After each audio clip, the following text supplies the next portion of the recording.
ప్రభునామనకు ఘనత కలుగును గాక. మత్తయి సువార్త 13వ అధ్యాయం 15వ వాక్యం మనం చదువుకుంటున్నాం. ఈ ప్రజలు కన్లార చూచి చెవులార విని హృదయంతో గ్రహించి మనసు త్రిప్పుకొని నా వలన స్వస్థత పొందకుండా ఉండినట్టు వారి హృదయము కృగు చేసి వారి చెవులు వినుటకు మందములైనవి.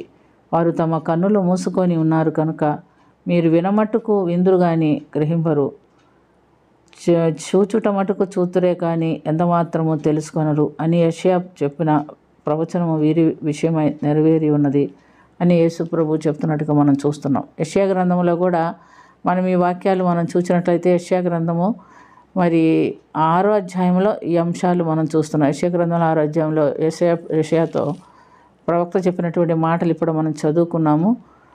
ఏమని చెప్తున్నారంటే, ఈ ప్రజలు కళ్ళార చూచి చెవులార విని హృదయంతో గ్రహించి మనసు తిప్పుకొని నా వలన స్వస్థత పొందకుండా ఉన్నట్టుగా వారి హృదయం కొరువినది కనుక వారి చెవులు వినుటకు మందము అయినవి, వారు తమ కన్నులు మూసుకొని ఉన్నారు కనుక వారు వినమటుకు విందురే కానీ గ్రహింపరు అని ప్రభు వారితో చెప్తున్నట్టుగా మనం చూస్తున్నాం. ఏమని చెప్తుంటే ఎందుకంటే ఎవరైతే దేవుని వాక్యానికి తమ హృదయంలో చోటు ఇవ్వరో వారిని గురించి వారి జీవితాలు ఇలాగే ఉంటాయని మనం తెలుసుకోవాలి. మనం కూడా ఎన్నో మార్లు దేవుని వాక్యం వింటాము, ప్రతి ఆదివారం చర్చికి వెళ్తాం, మధ్యలో పోతాము, వాక్యం చదువుతాము, వింటాము, కానీ అవి అన్నీ మన హృదయంలో అట్టే నిలబడి ఉండవు. కొన్ని ఇంపార్టెంట్ వాక్యాలు మనలో నిలబడుతుంది, అది మనకు వెలిగిచ్చేదిగా ఉంటుంది. ఎన్నిసార్లు చూసినా ఎన్నిసార్లు వినినా దాన్ని గ్రహించలేని వారు కూడా ఉన్నారు.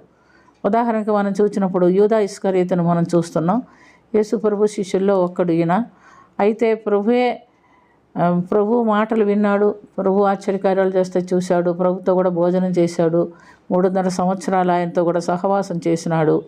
అయినను ఆయన ఏం చేశాడు, డబ్బు చూసి 30 వెండి నాణ్యాలకు యేసు ప్రభుని అమ్మి వేసినట్టుగా మనం చూస్తున్నాం.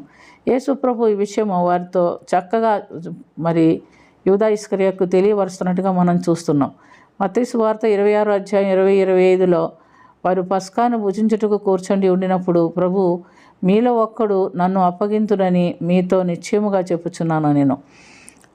అందుకు వారు ఒకరు బహు దుఃఖపడి ప్రభువా నేనా అని ఒకరితో ఒకరు అడిగాను. నాతో కూడా పాత్రలో చెయ్యి ముంచువాడే వాడెవడో వాడే నన్ను అప్పగించువాడు. మనిషి కుమారుని గురించి ప్రవచించబడిన ప్రకారము ఆయన పోవుచున్నాడు. కానీ ఎవని చేత మనుష్య కుమారుడు అప్పగించబడునో ఆ మనుష్యునికి శ్రమ, ఆ మనుష్యుడు పుట్టి ఉండని ఎడల వానికి మేలని చెప్పాను. వాడిని అప్పగించి యూదా, బోధకుడా నేనా అని అడగగా ఆయన నువ్వు అన్నట్టే అనెను. ప్రభు అతనితో అంత స్పష్టంగా మాట్లాడినప్పటికీ యూదా మాత్రము తన ప్రయత్నం మానుకోలేదు. యూదాకు అవన్నీ చెవులోకి ఎక్కలేదు, మనసులోకి కూడా ఎక్కలేదు. ఆయన మనసు మాత్రము ఆ ధనం మీదనే ఉంటుంది, ఆ 30 వెండి నాణ్యాల మీదనే ఉంటుంది. కాబట్టి అతడు దేవుడు అంత స్పష్టంగా హెచ్చరించినప్పటికీ కూడా ఆయన ప్రయత్నము మానలేదు. దేవుని మాటలకు ఎవరైతే తమ హృదయంలో చోటు ఇవ్వరో వారిని గురించి కూడా దేవుడు అది చెప్తున్నాడు అనమాట. మరియు రోమా 1:28లో ఉంది కదా, మరియు వారు దేవునికి మన హృదయంలో చోటు ఇయ్యనొల్లకపోయారు కనుక దేవుడు చేయరాని కార్యములు చేయుటకు దేవుడు భ్రష్ట మనస్సుకు వారిని అప్పగించెను అని మనం చూస్తున్నాం.